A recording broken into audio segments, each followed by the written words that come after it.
Mga kapuso, 7:25 on a Monday morning. Narito po ngayon tayo sa MRT North Avenue Station southbound. Nakikita niyo po ang sitwasyon sa aking likuran. Tuloy-tuloy lamang po ang dagsa ng mga pasahero ngayong umaga.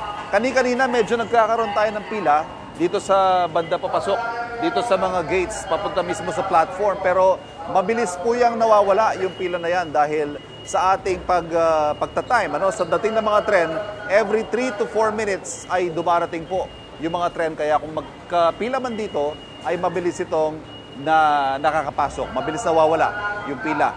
At isa nga po sa mga ginawa para mapabilis ang pila papasok ng platform ay yung pagtanggal sa mga x-ray machines. Ayan, metal detectors na lamang ang ating nakikita ngayon. Dire-diretso lamang ang mga pasero. Pero para bantayan pa rin siyempre ang seguridad, narito naman ang mga kawani ng Philippine Coast Guard, EOD. Meron silang K9 units. Randomly, may mga chinecheck sila mga bagahe. Halimbawa, kanina may nakita tayo, may dala siyang maleta. Chinek yan ng mga kawani ng Coast Guard. Siyempre, para kahit mabilis, pinapabilis natin ang daloy ng pila, siyempre kailangan secure pa rin ang ating mga kababayan. Kumustahin naman natin ngayon ang ating mga kababayan. Ito, nakapila sila. Ito mga single journey ticket. Ito naman yung mga stored value ticket. Naglo-load sila na. Ma'am, hello, good morning. Isang mabilis lang. Kumusta ang commuting experience mo ngayon? Mas mabilis bang pusan ng pila ngayon? Siguro po. Kaya, minsan kasi lang ako nagko-commute.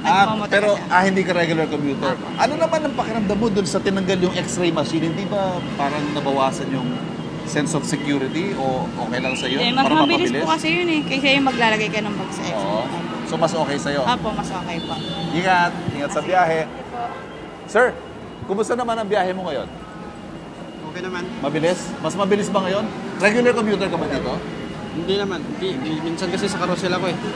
Minsan sa car. Pero ngayon, ngayong umaga, okay? Okay. Okay ang biyahe mo. Sige, maraming salamat ha. Ingat kayo. Mga kapuso, so far so good. Yan po ang nakita natin na sitwasyon dito. Mas mabilis ang daloy ng pila. Mas mabilis nakakasakay ang mga commuter natin sa tren.